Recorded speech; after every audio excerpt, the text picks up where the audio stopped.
Joining me right now, a top Republican who was inside the room for those closed-door interviews. He is House Intelligence Committee ranking member, Devin Nunes. Congressman, always a pleasure to see you. Thanks very much for joining us.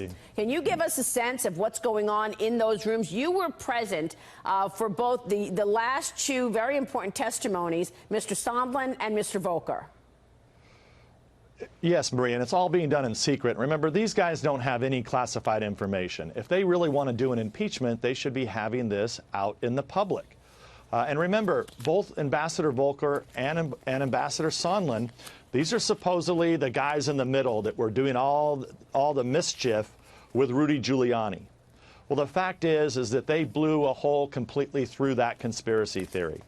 And watching these nitwit Ivy League lawyers on the Democratic side, where asking these questions, it's like watching the crazy train trying to get to the impeachment fantasy land. These guys are on a fishing expedition, and you can tell after about 20, 30 minutes when they don't get the answers they want, they start to lead the witness to get the answers they want, so that when they release the transcripts and do their phony report, when they try to get this vote for impeachment, they're just creating this false narrative made for television, really, and made for sound bites. It's just all about narrative building, and they just don't have a case. And this is an embarrassment to the United States of America.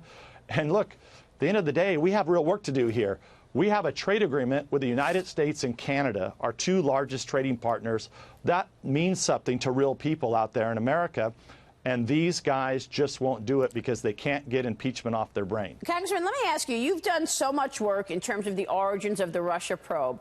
Is this impeachment inquiry and Ukraine tied to the origins of the Russia probe? I understand you asked a question about that within the meeting. I know you can't say anything because it's done behind closed doors, but can you... Well, they leaked it. That's a good point, right? They leaked that to one of their favorite reporters. So, you know, that's the thing is when they want something out, they leak a fake narrative out, but then they tell us, oh, you can't leak any of this. And this is part of the problem of it's really, you know, we'll do whatever we want, but at the same time, we're going to leak to our favorite reporters the things that we want to leak. So you asked Ambassador Sondland a question about the origins of the Russia probe and Ukraine's involvement. Yeah, so this is the problem. If you really look at it, what was Rudy Giuliani doing in Ukraine? It's very clear why Rudy Giuliani was in Ukraine. His client, the President of the United States, had been dirtied up by Ukrainians. Okay, so people forget. Ukraine is all over the Steele dossier. We know that Nellie Orr testified that she was getting information from Ukrainians.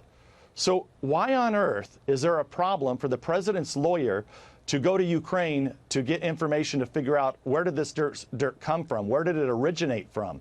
So for the president to be upset with Ukraine, upset about the corruption, because he knows, don't forget, the Ukrainian ambassador here in the United States in August of 2016 wrote a nasty hit piece on President Trump, well, then candidate Trump, before the election. There's plenty of reasons why the president would be over in Ukraine, having his lawyers in Ukraine to try to get to the bottom of the Russia probe. And look, these nitwits on the Democratic side, and I call them that, I'm not trying to do name calling here, but it's like they're living in a dream world. They don't know that the dirt that they paid for, they paid Fusion GPS to send a British spy to Ukraine to dig up this dirt. And now all of a sudden they pretend like that just doesn't exist. Yeah. You know, sorry, we're going to hold them accountable.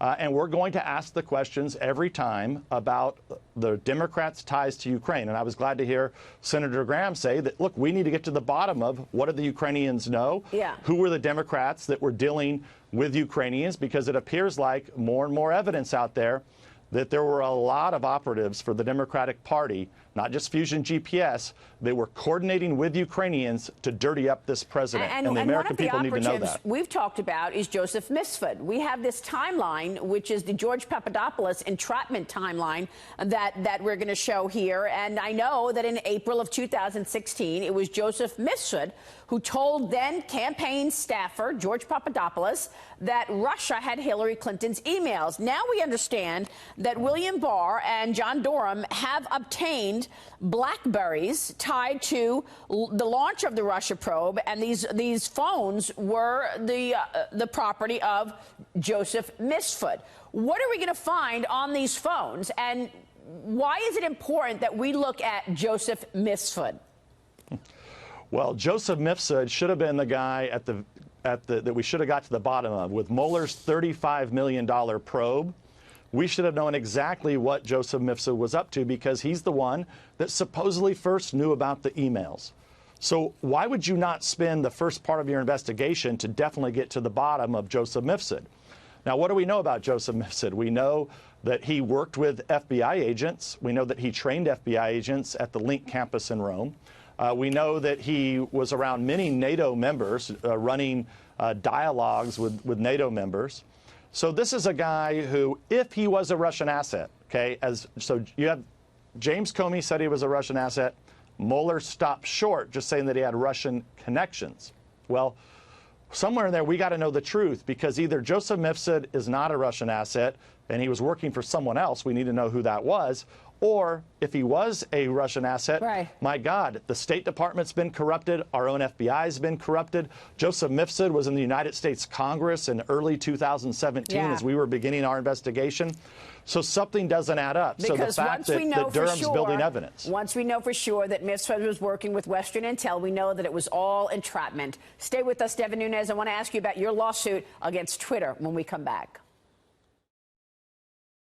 I'm back with House Intelligence Committee Ranking Member Devin Nunes. And Congressman, you are suing Twitter. You got a legal victory 2 weeks ago by a judge. Tell us where that stands. Well, look, I'm very concerned because of all the content that's being created out there that's anti-conservative. 90% roughly of the media that's out there is against conservatives and Republicans. But what's more concerning than that is what I call the tech oligarchs. And they have these devices where, whether it's Twitter or Google or Facebook, that really controls what Americans are seeing, especially younger people.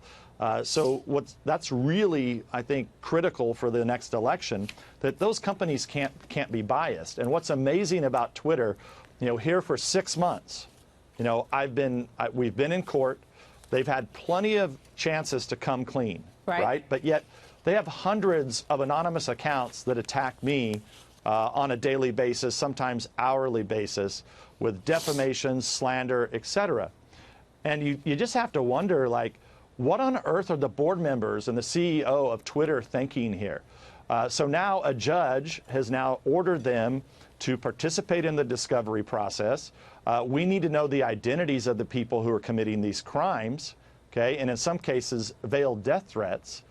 Yet Twitter and their board members are so negligent that they're not willing to give up those names so that we can have our day in court. I mean, they're basically telling a Virginia judge to go pound sand. They're not going to participate. So we're going to compel them. We're going to be back in court in a few weeks. And, at some point, Twitter is a major company with billionaires that own it. But they've got mom and pop investors. I mean, all the stuff you talk on your business show, Maria. Yeah. They have a responsibility. I mean, I think they're getting close to securities fraud here by not telling the people that are the owners of the company and the American people that, how many of these accounts that are out there are actually just bot accounts, right? Yeah. And why are you shutting down accounts for Democrats that attack Democrats, but you let hundreds against Republicans just be out there slandering? Wow. What the hell's wrong with them? Close to securities fraud. Congressman, we want to talk more about this tomorrow morning on Fox Business. I will see you on Mornings with Maria, and we'll continue the discussion on Twitter. Good to see you, sir. Thanks very much.